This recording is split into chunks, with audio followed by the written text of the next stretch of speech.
बबरू महिला PG college के online classes में आपका स्वागत है। आज हम बीएससी के सिलेबस के बारे में जानकारी प्राप्त करेंगे।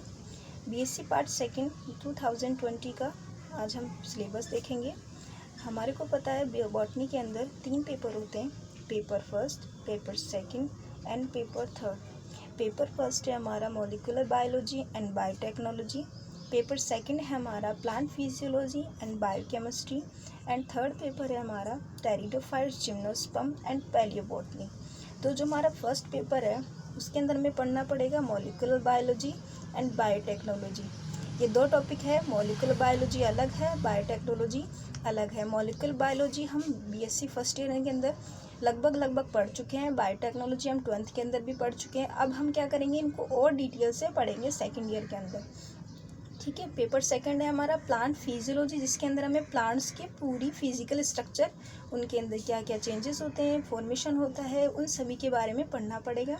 एंड बायोकेमिस्ट्री है कि जो प्लांट्स होते हैं उनके अंदर किस चीज़ जैसे ग्लूकोज, फ्रक्टोज, कार्बोहाइड्रेट्स किस तरीके से बनते हैं, उनका किस तरीके से फॉर्मेशन होता है, वो सारी चीज़ें हमें इसके अंदर देखनी पड़ेगी। पेपर थर्ड के अंदर हमें क्या देखना पड़ेगा, pteridophytes, gymnosperm and palaeobotany. Pteridophytes का हमें पूरी डिटेल से उनके जो स्पेसिमेन हैं, जो इनके प्लांट्स वगैरह हैं, उनके बारे में पढ़ना पड़ेगा। जिम्नोस्पर्म्स के अंदर पढ़ने का जैसे फिड्रा, साइकस, पाइनस वगैरह, उनके बारे में पढ़ना पड़ेगा पूरा लाइफ साइकिल। पैलियोबॉटनी है जिसके अंदर हमें क्या करना होगा, जो फॉसिल प्लांट्स हैं उनके बारे में जानना पड़ेगा। ठीक है, तो ये हमारे 3 पेपर हैं। इन तीनों पेपर हमारे 33 एंड 34 मार्क्स के होते हैं। टोटल पेपर हमारा 100 मार्क्स का होता है। ठीक है, तो मैं आज टॉपिक लेती हूँ मॉलिक्यूलर बायोलॉजी एंड बायोटेक्नोलॉजी के अंदर। मॉलिक्यूलर बायोलॉजी का हम टॉपिक लेते हैं स्ट्रक्चर ऑफ डीएनए की संरचना। यह आप बीएससी फर्स्ट ईयर के अंदर भी देख चुके हैं, लेकिन अब नेक्स्ट ईयर जो बीएससी पार्ट सेकंड है उसके अंदर भी यही चल रहा है। तो आज हम टॉपिक ले रहे हैं स्ट्रक्चर ऑफ डीएनए, यानी डीएनए की संरचना। आप सभी को पता है डीएनए की स्ट्रक्चर वॉटसन और क्रिक ने एक मॉडल दिया था, जिसको वॉटसन तथा क्रिक का मॉडल कहते हैं। उन्होंने डीएनए को पूरा डिटेल से जानकर उसकी पूरी स्ट्रक्चर के बारे में पता किया था। ठीक है, तो उन्होंने बताया था कि डीएनए इस तरीके का होता है। ठीक है, डीएनए इस तरीके का होता है जिसमें एक पॉलीन्यूक्लियोटाइड चेन होती है जो सीढ़ी नुमा आकृति से आपस में जुड़ी होती है।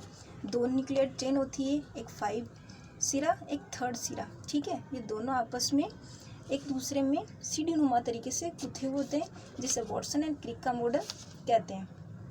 ठीक है, इसके कुछ फीचर्स होते हैं। पहला, जैसे डीएनए में जो डीएनए होता है वो 2 पॉलीन्यूक्लियोटाइड चेन से मिलकर बना होता है। दोनों चेन आपस में सीढ़ी नुमा जुड़ी हुई होती है।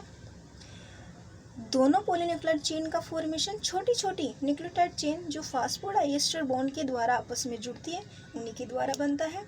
डीएनए दोनों पॉलीन्यूक्लियोटाइड चेन एक दूसरे से पूरक होती है। मतलब ये क्या होती है, एक दूसरे से पूरक होती है। जैसे इधर वाला हिस्सा टी है तो ये वाला ए होगा, अगर ये वाला सी है तो ये वाला जी होगा। आपको पता है ये क्या है, थायमिन, ये क्या है, एडेनिन, ये साइटोसिन, ये ग्वानिन। ये हम क्या है बीएससी फर्स्ट ईयर के अंदर पढ़ चुके हैं, तो इतना डिटेल में अपने को जाने की ज़रूरत नहीं है। नेक्स्ट अपन को पता है कि थायमिन तो एडेनिन से जुड़ेगा और साइटोसिन ग्वानिन से जुड़ेगा, क्योंकि इन दोनों के अंदर आपस में ये एक दूसरे से ही बॉन्ड बनाते हैं, इधर उधर बॉन्ड नहीं बनाते हैं।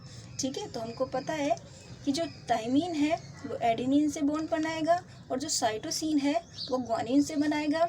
थायमिन और एडेनिन के बीच में डबल बॉन्ड होता है, ग्वानिन और साइटोसिन के बीच में ट्रिपल बॉन्ड होता है। ठीक है, तो ये क्या बनाता है, एक हेलिक्स बनाता है, एक सीढ़ीनुमा स्ट्रक्चर बनाता है, जिसको हम क्या बोलते हैं, वॉटसन एंड क्रिक का मॉडल। और ये हमारी डीएनए की श्रृंखला है। ये डीएनए बढ़ता हुआ पूरे शरीर के स्ट्रक्चर बनाता है।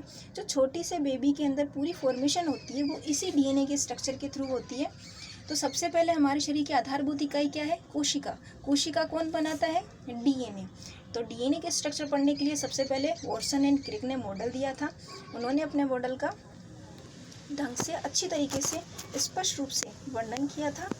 एंड आज का हमारे पास सिलेबस का पढ़ा हम लोगों ने, एक टॉपिक देखा, तो आपको कैसा लगा कमेंट बताइए। Thank you.